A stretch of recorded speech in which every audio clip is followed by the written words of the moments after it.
Welcome to another episode of Husbands Watching Housewives. I'm Scott. And I'm Jeff. And we just watched an episode of The Real Housewives of Beverly Hills. Indeed. Indeed. And it's been our first show in a week.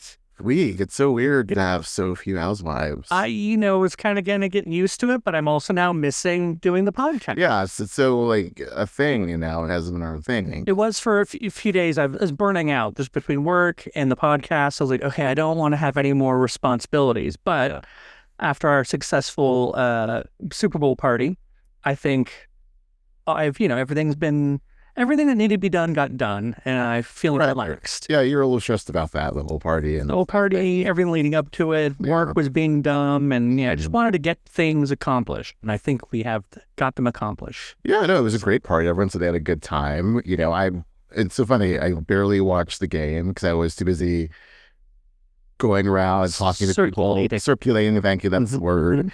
You got the pizzas and putting out the food. Like, here, when there's food, here are the pizzas, here's everything. And now there's the desserts. And like, oh, do you need a Capri Sun? Do you need this? Do you need that? And left landfill, right recycle.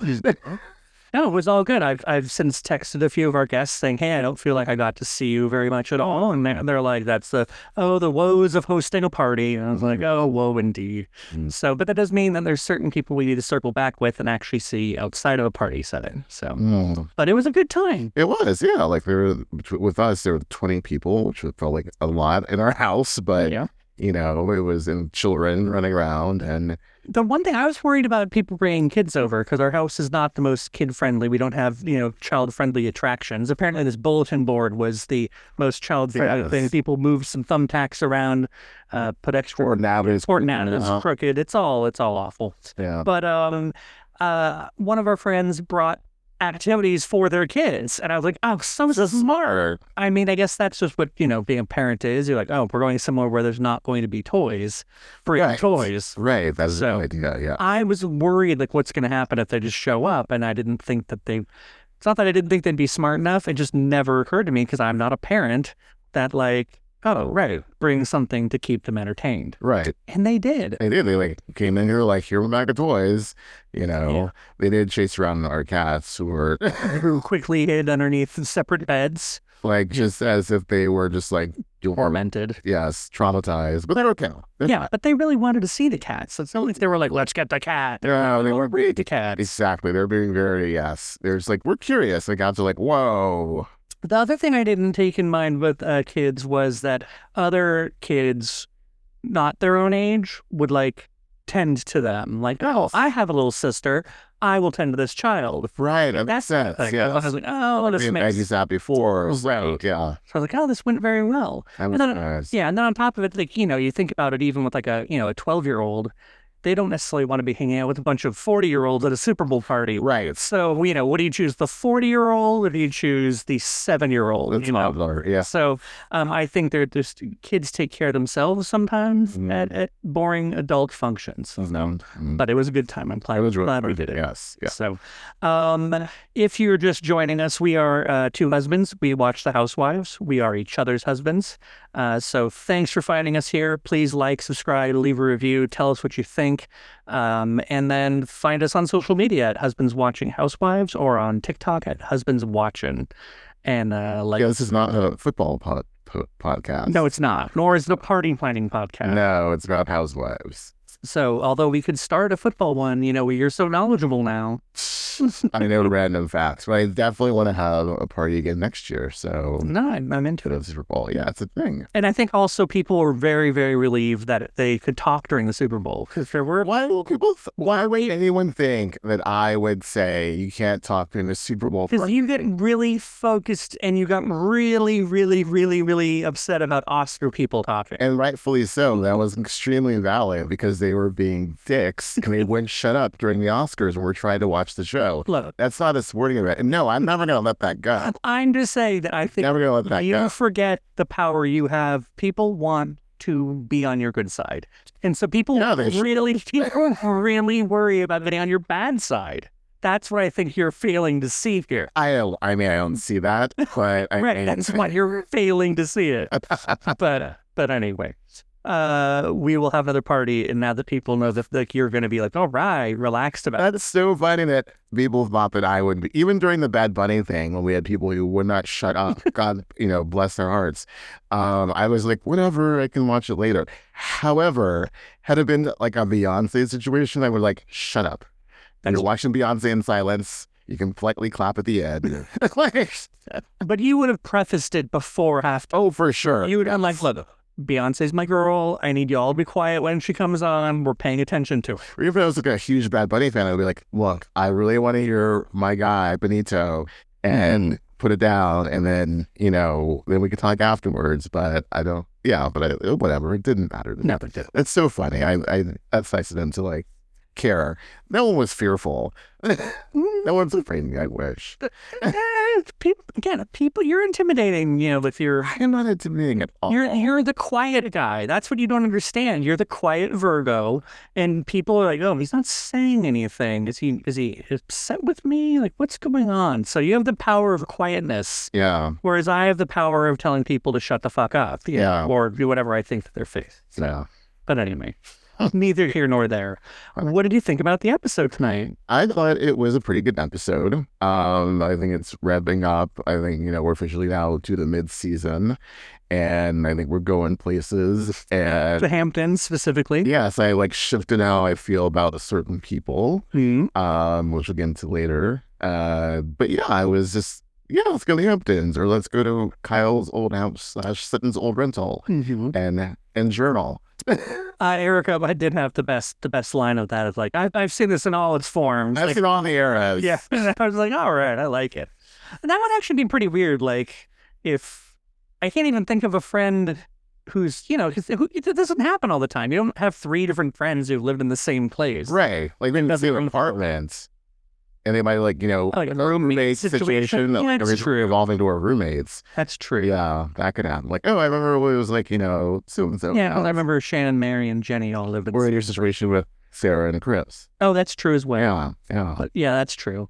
And then I guess my situation when I lived with Ben, I still, every time I've gone over there, my old room, I just don't go in there. Even though when Chris was not living there, Ben was always like, you want to sleep in your old room? I'm like, no, it's not my room. Yeah, that's like, that ship has sailed. Where I want to sleep is on my old couch, because you know how much I love to sleep on a couch. You do. I really do. So this episode started out with... Rachel planning a trip to the Hamptons because she needed to get to the Hamptons. She just needed stuff. Yes. She is a Hamptons girl. She's been naked in the dunes as a child. Like, she was birthed by the Hamptons. She was birthed by the Hamptons. So, and that's when and I thought it was very bold of her to choose that it was only going to be Kyle and only going to be Dorit. I was very bold of that producer who chose for her and said, hey, I need to get a FaceTime with Kyle and Dorit and invite them to. Now, something similar happened last year, didn't it, with Sutton's trip back east to see her mother? Right, with Kyle and Marcel. So is that something that you don't really see these separations during Housewives, but now it's 2 years in a row on Beverly Hills. Has it happened before, to your recollection? I think they've been smaller trips, but not like really trips, maybe like a day trip or, yeah. When she said, let's do a quick trip to the Hamptons, it was like, there's no such thing as a quick trip back east. Right, and also to the Hamptons takes even further. Right. Yeah. And then when they got on JetBlue, that was even more. I was like, oh, I thought they were getting on a private jet or something, but they were just in that celebrity, terminal with like the little were those like little pancakes? They were for caviar. Yeah. They were okay. Little Sis, I believe what they're called. Oh, okay. Caviar. I was like, I do like a tiny pancake. It's still $1, but I appreciate more bigger pancakes. I was about to say, who are you kidding? You do not enjoy a silver $1. I enjoy the hubcap pancake. I enjoy a pancake. Period. So all you can give me is like this little form of one, I will take it. Did you hesitate for a moment because you realized you said the phrase pancake period? That was like some sort of like horrible bodily function? No. That's just okay. I'm not cutting that out. Also, I'm not editing and jack shit on this episode. No, it's not cut it out. I'm saying like, I that like you like. Yeah, okay, Dave Coulier. Yes, dude. It's not ironic or anything. Okay. Yeah. So she invites the two of them to the Hamptons. Saying like, you guys, I want well, she says to her assistants, I want them to get along and be friends again. And now, I did love that when she calls Dorit's like, absolutely, yes, absolutely. Oh, yes. You can see her assistant in the background just like laughing about like how excited Dorit was about the whole thing. I did not like, however, I was really worried when how Rachel was going to interpret Kyle's reaction, because Kyle, I don't think, is the sort of person who's just like, yes, let's go do it. Kyle's like, yeah, okay, this sounds like a good idea. Yeah, all right. Kyle doesn't leave her house very often, right, except to like work, and she also isn't in a good place with Dorit, and there won't be any buffer. And also, she knows that like Dorit and Rachel are shoved up, so it's like, I'm gonna be odd man out. I think that's what it was like going through her head when she's like, oh wait, it's just the three of us. If she had her druthers, she would have invited Erika. Oh, for sure. But I did like that she, managed to get through that and like, yes, thank you for inviting me. That sounds like fun. Mm-hmm. And, spoiler, she's actually, she does say to the camera later that I'm glad I came. Like, this is something that I'm actually having fun. It's nice to be out here and out of my element and, experiencing other things, which I think speaks more to Kyle just being in her routine and in her own, orbit. But also Kyle being on the show so long, she knows when to go with it and to roll with it. And, she knows production isn't trying to get her. You sure about that? Well, I think at this point, being the longest running, and then she's like, you better not. Right. So then the other half of this coin is Amanda's planning a manifest destiny. She's going to take over the West. She is manifestation party, expanding her territory. Yes. I just right off the bat, I don't know what it is about this group of friends that says to Amanda that like they would be into manifestation, like or journaling or sitting quietly. Just in general, I was like, you know what? I mean, I was watching it thinking, all right, I know she's trying to like get across what she does to them, but I just don't think if they don't. Also, I don't think it's that huge of a concept. Like, I know that like to really buy into it and to really like start speaking it and breathing it and like making it the way you live your life, that you have to buy into. But it's not that hard of a concept to go, oh, you just really, believe what you're doing and then you make it happen. Okay. Like, it's not that hard. So the fact that she had to explain to the women and like even Erika's like, yeah, okay. And Bo's especially like, sure, yeah, whatever. So yeah, they're not picking up what she's putting down. Yeah. And I know I'm all over the place, sorry, but like when she starts the party, just gets right to it. The fact that she says, okay, just think about if you could have anything in the world and like anything was possible, what would you have? She's saying this to Kathy Hilton. Yeah. Even if Kathy Hilton wanted something, she's not the person who's going to be like, I never thought I couldn't have it. Like Kathy Hilton is going to be like, if I wanted, I could get it. Like I have someone buy it for me. Like if you're talking to me about like, do I want to ride on the back of a dragon or go flying on a Pegasus? Like that's the sort of thing that she can't buy. But like it's just such a weird thing. Like I would not have. I'd be so embarrassed to say that to Kathy Hilton. That's all I'm saying. If you could have anything, yes. Right. Say less. Right. I have the things that I want. I like some snacks right now. I just don't know how. And then he goes in my purse, which is like, oh, I want this coffee. The rest such a catty thing. So, yes, yeah. No, I was gonna say, before the party, it was like little moments of like Sutton talking to her daughter, which she like, hey, up a puppy. By the way, I'm thinking of changing my name. So again, I will say this: I do enjoy when Sutton is very real and she like says things that have depth. Mm-hmm. So her whole thing about, being in your 50s and being a woman and your hormones are changing and, you're trying to figure out who your next chapter and who you are, and then to have this happen to me and my marriage doesn't exist anymore, and, if I don't have my name, who am I? And then I liked all that, but her saying this to her daughter who's just trying to get to her job. I'm just on the way to work. Why don't we have to? I think she's like was nursing, like combing through it, like, yeah, so you're thinking about changing your name. Okay, sure. Well, I mean, it's very clear Sutton has feelings about it. And Yeah. so, I don't know if it was just because they were on camera or whatever, she was trying to or maybe she was trying to actually get, what's her daughter's name? Porter's actual feelings on it. But it just felt like, to me, Sutton should have just said, this is what I'm worried about. Right. Like, I feel like I'm not going to be me. And when she says in her confessional, like, am I going to be her mom? Or right. Does it make... That's what she ended up asking her. I was like, that to her. She said to her, let's make me, if I change my name, it won't make me any less your mom. Right. Worse. And I think that's what she just really needed to get reassurance for and about. I don't know. Sometimes I feel, was she completely like this man's wife? Or was she? Did she just have no independence or identity for such a long time? I have to guess that was she living in his shadow? I don't think it was a Beaches situation, but she was not the wind beneath his wings, or the other way around. No, I really think that given the way that she was buttoned up about, the whole Magic Mike thing a couple seasons back, about the ballet thing, and wanting to be perceived good by charities or well by charities and things like that, I feel that she was playing the role of dutiful wife, and that she did put a lot of her personality into being the right appearing, being Sutton strap, right, and being a respectable wife to her husband, or at least for the outside, exactly. Yes. And so I think that's where she's probably having trouble now. Is that, well, if I'm not worrying about these things, what do I worry about? If I'm not Sutton strap, who am I? Right. That business wise, I don't know how that's doing. She's not dating anybody. Kids are out of the nest. So yeah, who is she now? And I think the thing that also I think was weird to me is that she hit it a couple times that her marriage doesn't exist to the church. As this is the parentheses around that.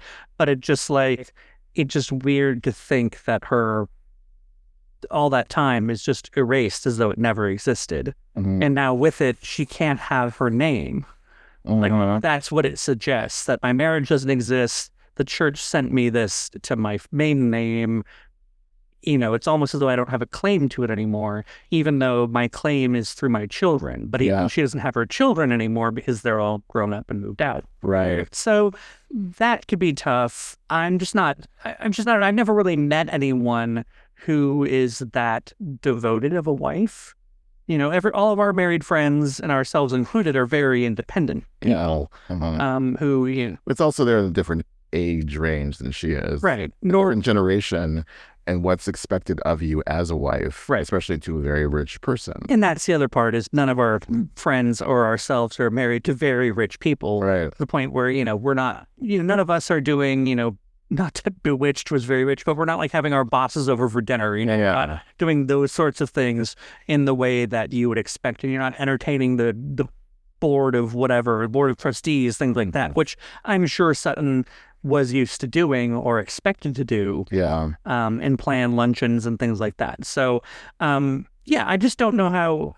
It's hard for me to wrap my brain around it, but I can see how it would be off-putting. I know it would never happen, but I would think it would be fascinating if her ex-husband would appear on camera, because to see that dynamic, and we've seen her with her mother, which explains a lot about who she is, and her brother in that one scene last year. So she talks so much about this man and who she was with him, and it would be really interesting to see. It's probably why he wants her to change her name back. She probably nulled it so that way she can stop saying, it's not Strack, but also she says Christian, and immediately Christian Strack. If she starts saying Sutton Brown and then starts saying Christian, people are like, oh, Christian Brown? And then that guy doesn't exist. That's true. He may just be like, I'm embarrassed by you doing this show, and, for something. So, yeah, that was interesting for sure. Yeah. The other thing that happened before any of the parties was Dorit going to meet Mo. Yes. With a complete waste of her time. So this is where I'm not going to do myself any favors, especially if this is the clip that we put out on TikTok or on social media. We were talking about it last week in the car, and I don't know if we touched on it on our last Beverly Hills episode. All of it. But the one thing that this reeks of to me, and then actually just back up a little bit, a couple of comments that we saw about our last clip about Dorit is that she just wants someone who's giving undying loyalty and doesn't question her and is just completely on her side. Because she's going through a hard time. Right. And I get it. I get that, like, when you're going through a hard time, you want your friends to be there for you. The point that I think I failed to make is that not everyone is actually her friend on this show. And also, I have certain friends that I'm friends with that I would not just blow smoke up their ass, no matter what was going on to them. I would always take it upon myself, whether they like it or not, and if that makes me a bad friend, so be it, to give them other perspectives to make sure that they're considering everything. Whether Kyle's doing that or not, I don't know. I don't think so. I think Kyle's just being honest that she doesn't think that everything that's going on is this one-sided. And that's what it comes down to. Even when Dorit goes to meet Mo here, Mo is saying, this is my experience, and Dorit is immediately cutting him off, like, no, that's not what's happening. Right. And not once yet has Dorit taken any responsibility for what's going on in the divorce. It's always been PK's a motherfucker. That's basically the gist of it. Yeah. And he may very well be a motherfucker, but motherfuckers both ways, you know? And the motherfuckers both ways. Like, she played a part in this, so did he. Whether we like it or not, like, as, you know, fans of the show or fans of Dorit, yes, viewers, and fans of Kyle, whatever, like, takes two to tango. So Dorit just keeps pressing this narrative that she is absolutely innocent in all this and has nothing, caught off guard. Why am I being divorced? It's all happening to her, and Yes. she wants what's best for the kids, and she's not stepping in the way of him seeing the kids. You know, she's trying to be, like, she's being herself as, I'm being the bigger person. I want resolution. I want him to see his kids for him and for the kids. And he's putting up roadblocks, or he refuses to co-parent, and we have to have emergency mediation. It's just to get anything done because he won't work with me, to the point where I have to go to his friend to relay a message to try to get to him.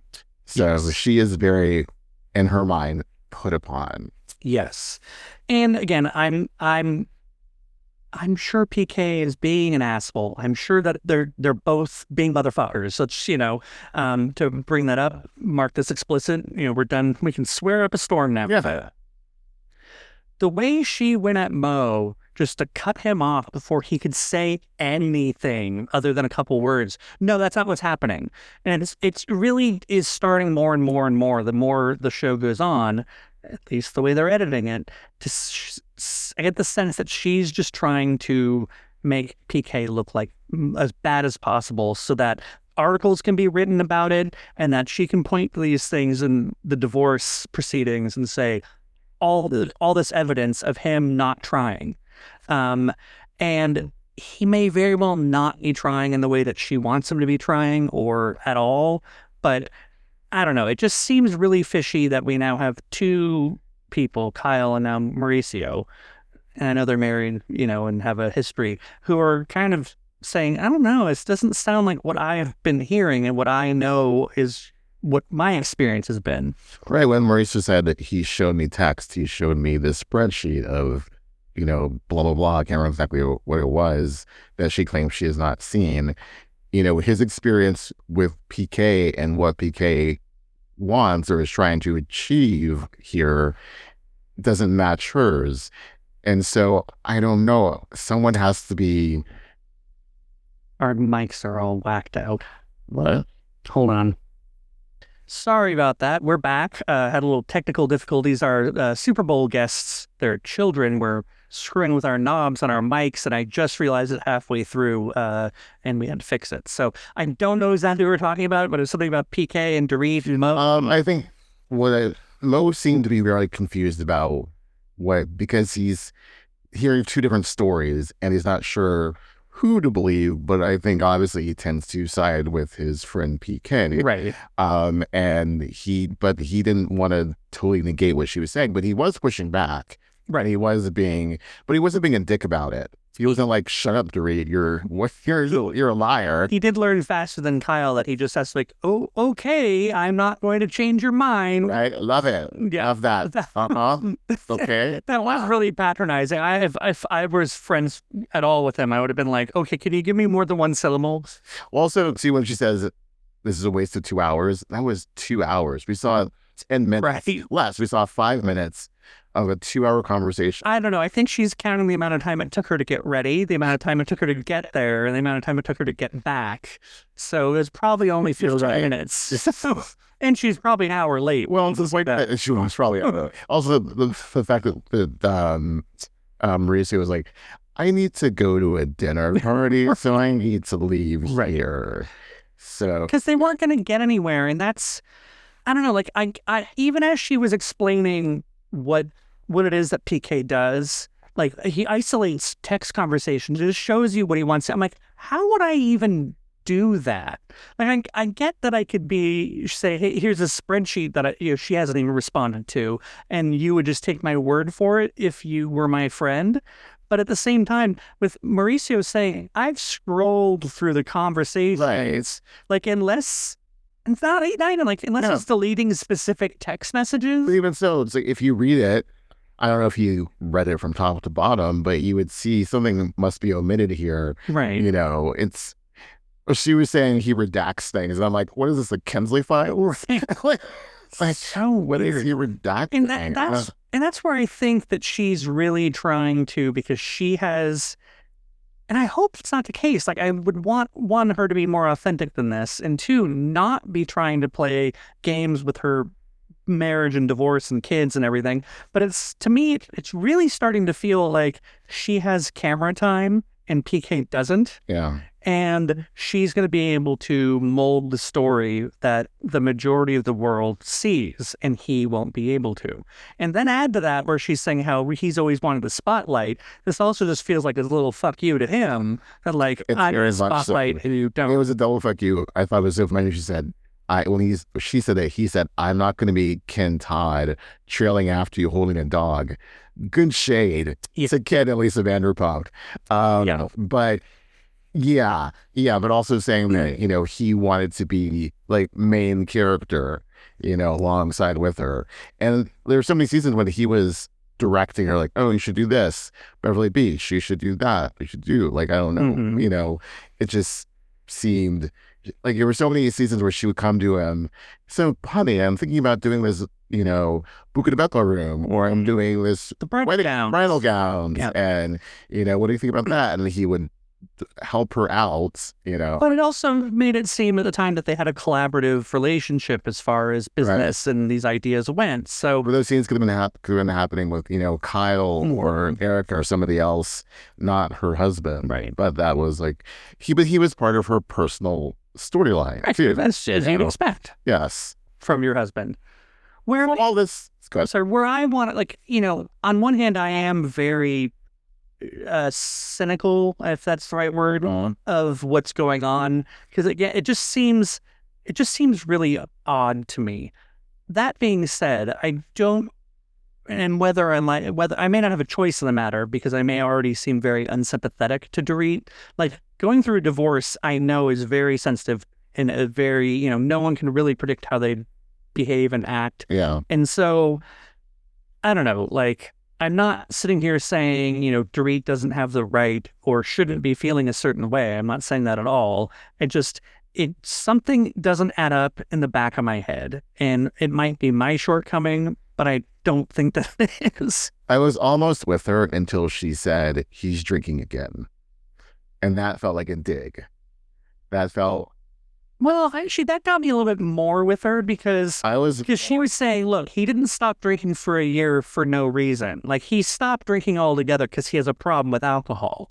And the fact that he's drinking again now, something's not right. But that's also something very personal, something that could ding him in the eyes of the courts. True. Because he has been on this sober journey, and he's talked about it so much, you know, spinning his own narrative. So for her to break that apart and say, oh, he's drinking again. And Mauricio tried to defend and say, oh, he's not, we're not pounding him back. Right. But she was holding strong to that. And I was like, oh, that feels icky. And here's the thing. No matter how I typically these days don't like to read, I'm not trying to be pro PK. I'm just saying they are both probably motherfuckers.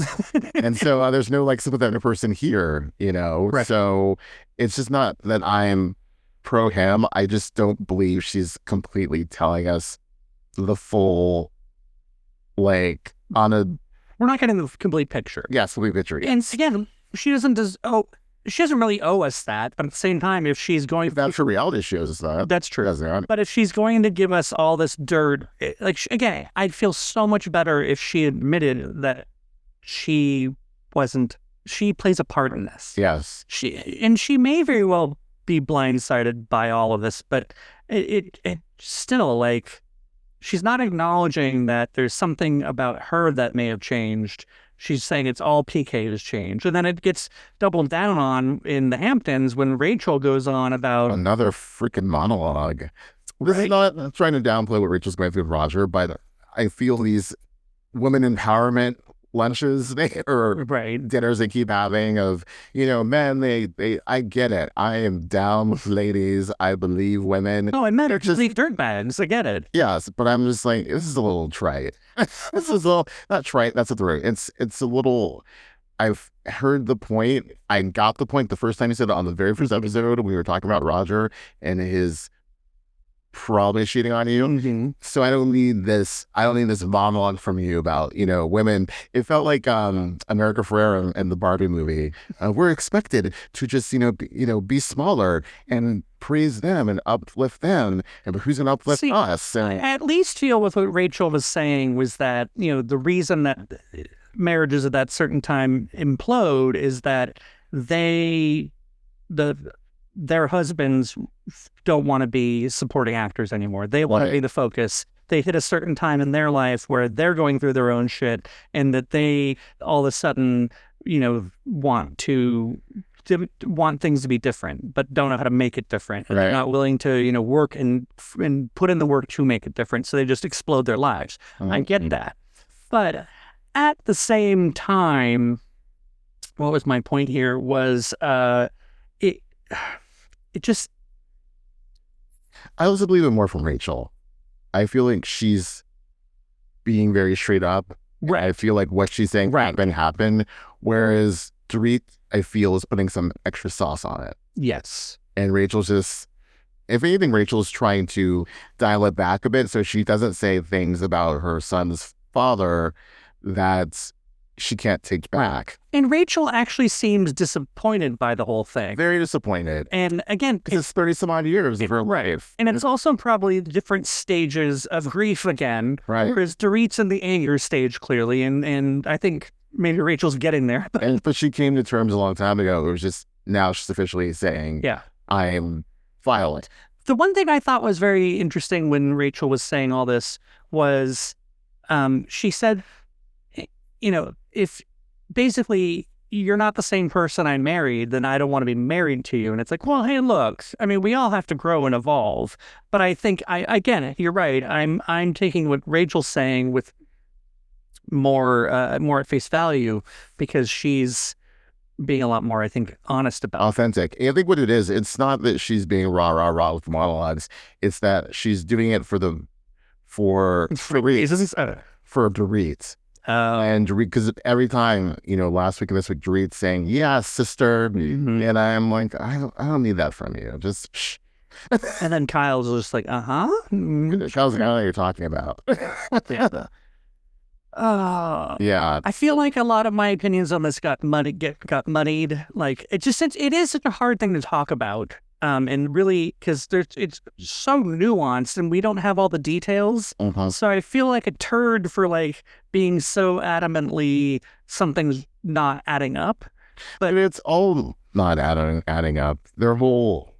I don't think we're going to get a clear picture because they're each doing their own, PK and Dorit, their own picture. Right. And there's one version, another version, and then there's the truth. Right. So we're not getting the complete truth here. Right. And that's even so, I guess, even so with, let's say with Kyle and Mauricio, we've seen both their sides and their stories don't seem to conflict with each other. Right. Like they're kind of on the same page as this is what's happening. Yeah, there's questions about, Kyle and Morgan and all that, and whether that was played a part and whatever. But for the most part, they're on the same page. And whether they did that on purpose for the cameras or not, whatever, it's working. It's satisfying my curiosity. They may not be giving us all the information about why their marriage broke down, but the information they are giving us matches up. Right. Yes. And I think the same thing with Rachel. Is the thing she's saying sounds right. We don't know her husband's side of things. We don't really get it, though. But we really don't. Yeah, exactly. And she, again, because she's not just drilling into him and, saying everything like he's the most horrible person in the world. She's just saying that, like, shit didn't happen the way she wanted it to happen. Right. Which is what sounds realistic. Yes. So, anyway. Yeah. Didn't think this would be such a tangent. No, I mean, it's just hard to make sense of it because you just don't know. We don't know. We don't know. Right. So again, we're not firmly on any side. There's just a lot of side-eyeing from us. I'm going to say it outright. I'm on Kyle's side. Of course. I'm not just for, the fact of the show and everything. I just think, again, it comes down to, I think, Kyle's being there. She's trying to show Dorit multiple sides, or at least say, like, I don't know, it just seems more authentic to me. It's what we've said last week. Kyle wants to say this isn't the greatest idea to bash him. It doesn't reflect well on you or him in the court of public opinion, the court of the legal court, right, deciding your custody, your divorce, whatever. It's just to try this on the show.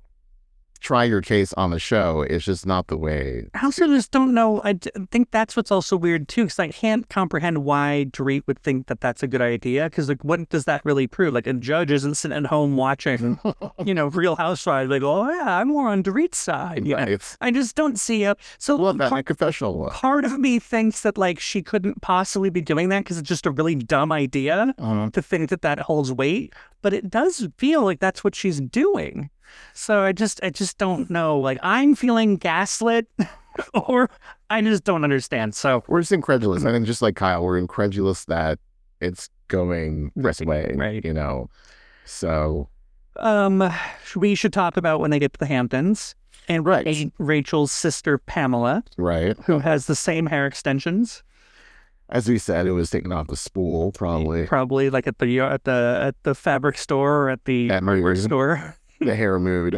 Just so much hair on Rachel. So much hair. And then Pamela had the same. I mean, they look good, but it's just a lot of hair. It's very heavy. Yeah. I think you would tip over. Yeah. And then when Rachel said they were actually going, like, my friend has a house, I thought they were just going to stay at her friend's house. I thought she would be there. Right. But, production was saying, we need to fill out, this can't just be the three of them doing things. Right. We need to fill out the cast here. So bring your sister, bring your friend, bring some more friends. Yeah.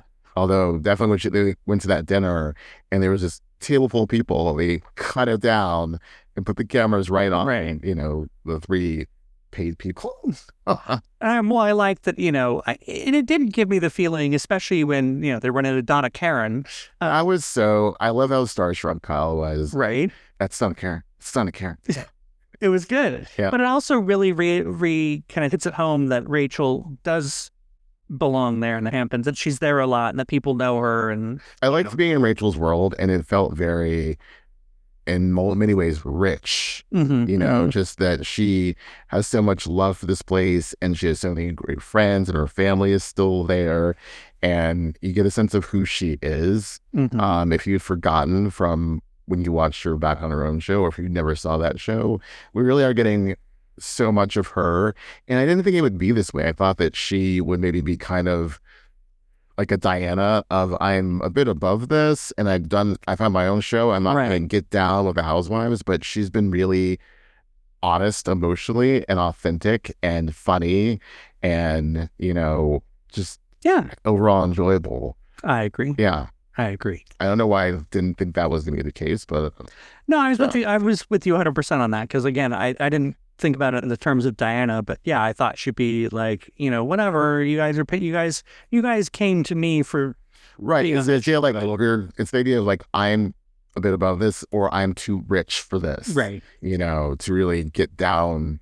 But it's probably also the fact that she is going through a divorce. Yeah. That everything's in upheaval. So she's like, hey, I'm going to need some money of my own that I can claim has nothing to do with Roger.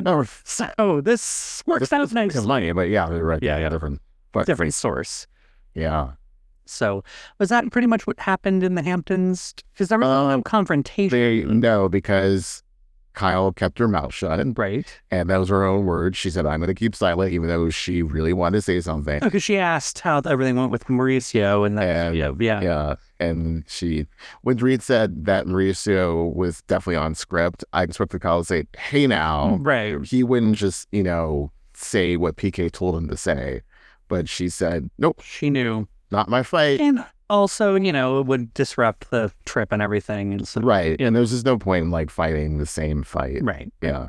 So then that brings us back to Amanda's. Before that, I guess I liked a little bit of a scene we got with Erika and Bo was talking about Erika's boyfriend. Oh, that was cute. Yeah. And I was like, Erika, I'm still you. I do like to see Bo's getting excited because she gets downright giddy. Like, tell me more. Or the boy, your sweetheart. Ooh.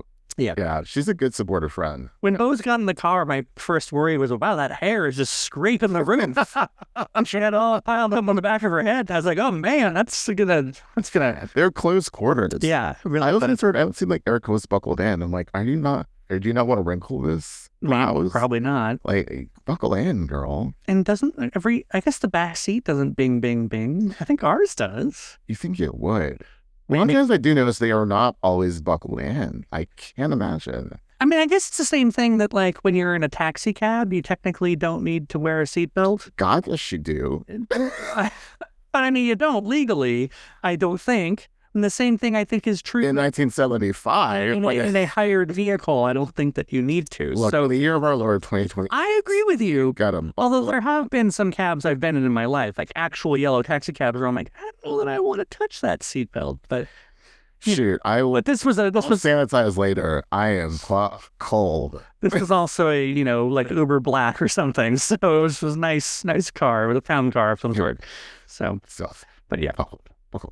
Sorry, that was my little tangent of that. No. Yes, we get. So it's so funny. I'm not gonna say I like her, but I appreciate how damn ridiculous Amanda is. Mm-hmm. She is a ridiculous human being, and I find it at times enjoyable. When she said and got verklempt about the Barbie dream house. Yeah, I forgot about that. I die. Like that, really, and it wasn't lost on me that I had a 3-story house in Malibu and I drove a convertible and I could see the dolphins from my window. A 3-story house with an elevator. Oh, right. Mind you, in Malibu. Right. I mean, you just can't write that. No, you can't. It was just perfect, the absurdity of it. The thing that really came through to me about this whole Amanda thing is that she really believes this stuff. Oh, yeah. Like hook, line, and sinker. She's not faking it. And that's the thing is that all this talk about her, all the rumors we hear in the press and then everything that she's a scam artist and that they're setting up for the second half of the season that they're going to be, I was like, oh, yeah, maybe, okay. But no, I think she's genuinely, authentically believes that manifesting is worth the money she charges and that.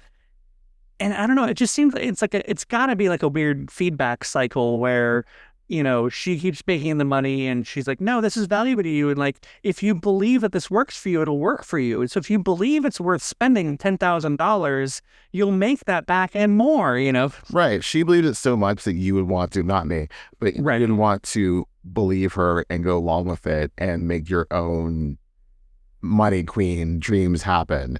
She is so in it. Yeah. So completely in it. And basically she thinks she manifested this her entire existence.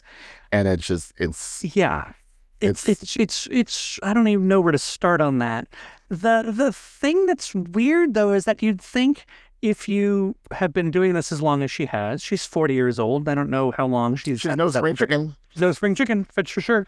But you'd think that she would have come across cynics already, and she'd have a way to deal with them. Well, she says there's a small group of online haters. Yes, I forgot about that. Yeah, but I guess if the way that she must deal with her critics the same way she deals with the strife in the group is she just walks away from it and just refuses to admit that it exists. Yes. Or that it exists, but it has nothing to do with her, and she just tunes them out and ignores them. She goes to Malibu, she hangs out with her husband and her babies. Yeah. And she's just not hearing that. So have someone confront you in your own house and say, no, you have to face this. Now, the way Sutton started going about it was a bit sanctimonious, because when she's like, let me give you some advice, it's like, oh, please, Sutton. We start your story like that. No one's going to hear what comes after that. And also, Sutton hasn't had the most smooth relationship with these women, so to be like... Well, but I will say that she knows best. True. And she made a very logical point of, you were talking about Dorit's marriage. You should have just owned up to that. Instead, you deflected and threw it all onto Kyle. And you needed to say, you know what? I was talking about it. I was talking out of turn. I was coming from a place of concern for you, similar to your friend Kyle. Don't bring in Kyle. Right. And, but you're right. I can see how you wouldn't like that. And I apologize. But the way she reacted to Sutton and the rest of the women saying, you were talking about her husband and her marriage. Yes. I don't think it connects in Amanda's head that that's not cool.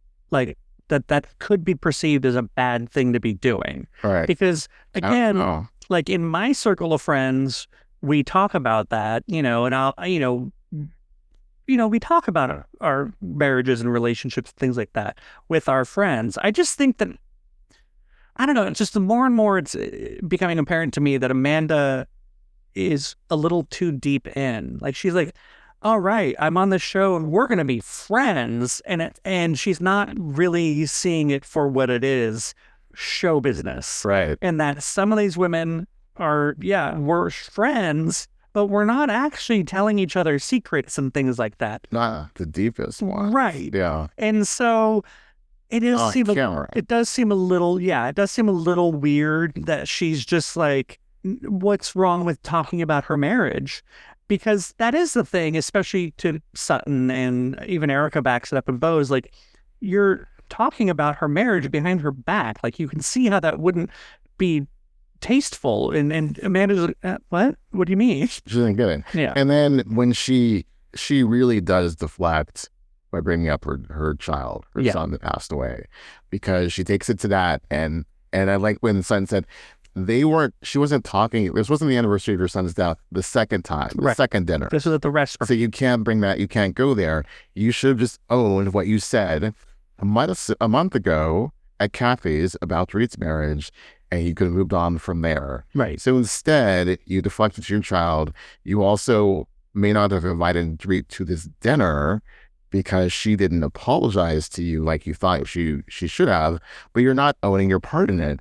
You can take the high road, Amanda, if you own your part in it. And then she looks bad for persisting with the conversation at the time when it was the anniversary of your son's death. Right. But you have no high road now because you've deflected, you threw it on your son, you threw it on Kyle, and Sutton was rightfully calling that out. Right. But the way she said it was, yes, very sanctimonious of, listen, honey. Right. So that's Erika.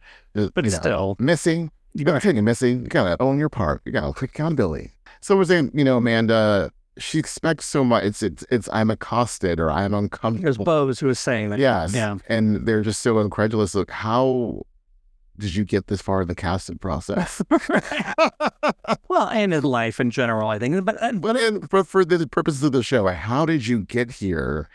What did you just manifest? The producers looking the other way and not saying, or they were just saying no. They saw, oh man, she's not gonna. Because she was saying things like, "I belong in every room I'm invited into." Yeah. That's the sort of thing she was probably giving the whole time. Mm-hmm. It's just interesting. I'm glad that someone made the distinction that multiple of ladies said, you had your own opinion about this, but you just put it back on Kyle. Yes. What you could have said is, yes, Kyle and I agreed on it, but I did say that. I wasn't reading for the book of Kyle. Right, exactly. You know. And I think it was Sutton who said, you know, when Amanda hears something she doesn't want to hear, she just kind of shuts down and like kind of pouts a little bit. Yeah. So I thought that to be true. What Sutton cannot put on her though was causing this latest rift between Kyle and Dorit. That would have happened over anything. It just so happened that Amanda was involved. Right. But she didn't there was already a rift about to happen. Right. Because the one from last season hadn't completely healed. So you can't put that on Amanda. She just wrong place, wrong time. Right.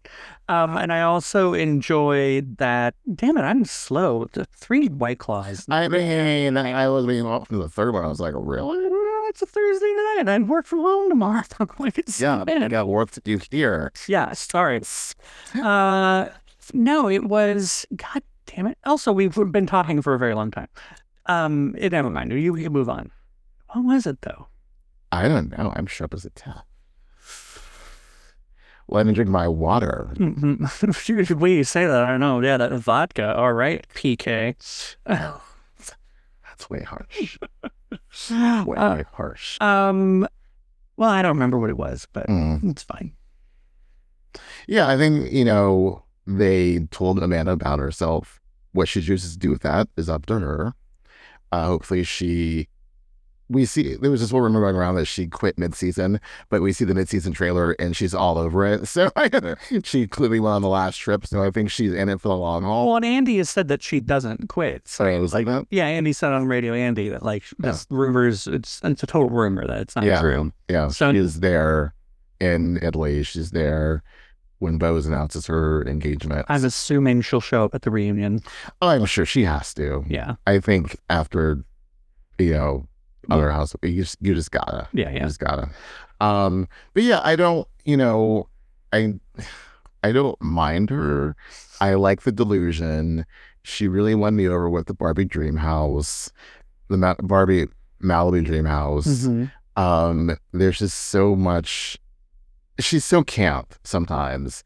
And I wish she would just like lean into that like a Jennifer Tilly and not trying to pull this earnest manifestation stuff, because the campiness of it, I mean, this is all these things and look at my Malibu house and, you know, it's just lean into that. Right. That's entertaining. Making people journal is not that entertaining. Especially grown women.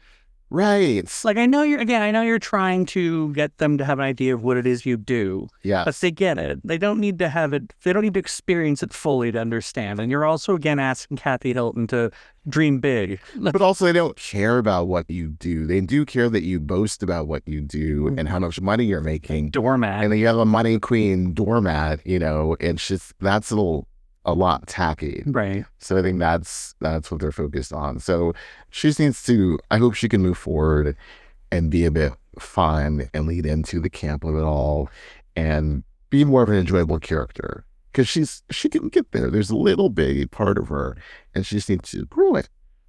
I agree. Yeah. I agree. All right. The mid-season trailer. I thought it was good. It's fine. There's more Erika. For people wondering where Erika has been, she shows up.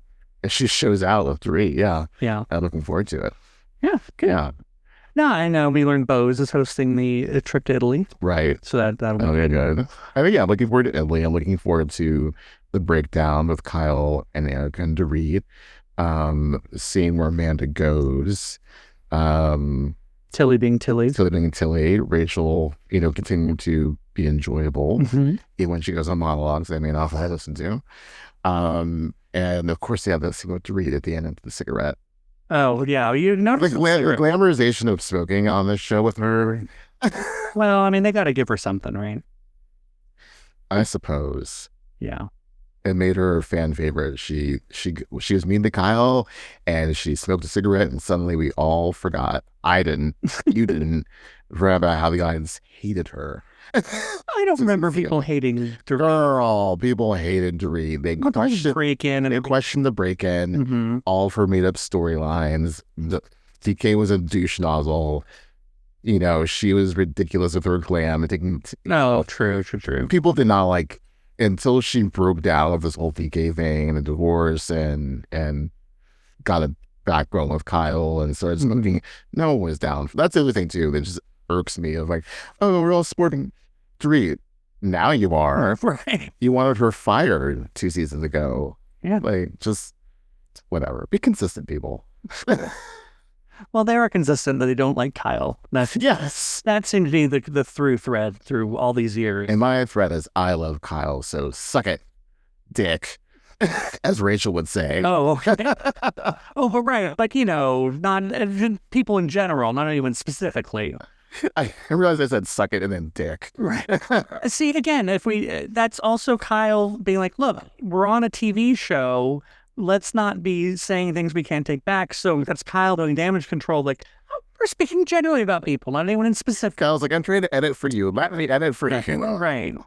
So, and then you didn't see Rachel get all freaked out. What I'm worried about the second half of the season is that Rachel's going to be Dorit's more. Like, He's so up her butt. I get that, like, they're going through similar things, so that I'm sure that there's, you know, there's definitely, you know, camaraderie there. But it feels, again, that Rachel's going through it so much differently. Yes. And through something altogether different. Mm-hmm. So, yeah, I mean, I already said that earlier, but it's going to drive me nuts if the second half of the season is just, and what it is, it's Dorit and all her amen sister things. Oh my God. Fresh. Yeah. It's not over nodding and stop it. Yeah. Stop it. So, well, on a superficial note, can I say, as Rachel would say, I don't like any of Dorit's professional looks this season. And normally she like turns out a great look. I could say the same for Erika too. I liked her like a virgin, you know, black lace glove thing. Oh, all right. So sick of gloves. Well, yeah, I know, especially jewelry over gloves. I get it. Stop mispicking yourself. Take the ring off the glove finger. I don't think they're that bad, but I don't think they're so, not as dramatically, you know, and overwhelmingly amazing as they have been in the past. Yeah, it's just not. And again, I say to Erika too, because I like the red outfit, but... You know, Erika on Watch What Happens Live last week, going over her top 5 professional looks, I didn't realize how much goddamn latex she wears. I'm just... and the stupid E outfit, you know, with... I don't... How much baby powder she must own. Right? And she must be sweating bullets in there unless she had her sweat glands removed. I don't know. But... it's just ridiculous. And, you know, I'm into a look, but, like, I didn't realize how it's starting to be one note. Yes. Get away from the latex. Yes. You've seen it. We've done it. She labeled her number one look that pink, like, bow tie latex. Or, you know, no. Isn't that nice? The looks she chose would not be the ones I would choose for her like, top 5. But, I mean, they're unique to her, so... That's what she loved. Yeah. You know, should have narrowed it down, but she narrowed it too narrow. And also the high pony, it just looks like your head must hurt because that pony is snatched. She's been doing the high pony for years now as well. I am over the high pony. Yeah. She comes through you with a high pony. I'm just no. I feel like we next time we're on with We Won Whenever, we should do our 5 favorite professional looks of all the years. Yes. We should do that. We didn't mention the See You Next Tuesday montage. That was... Well, if Wimpy bothers you, Amanda, being called a wimp. Oh my gosh. That was fantastic. Editors are like, yes. I don't want to revel in that too much. I feel like I've been too harsh on Dorit this episode. Oh, you're just being honest. I know, but still, like, there's something that I'm not connecting about it, and whether that's because my thoughts are real about it, like, you know, whatever I'm thinking is actually what's happening, or information's being left out, we're not getting all the details, and I just feel like I'm jumping to the wrong conclusion, or I'm just reading too many comments on the internet. So no, I don't think you're being too harsh. We never go. There's no reason to go like super low. We're just saying we have doubts, sister. Like Meryl Streep, father, I have doubts. No, it's sister. I have doubts. God. All right. I think we need to wrap this up because, I'm getting tired. Yeah. And we'll talk about this next time. Next time. Okay.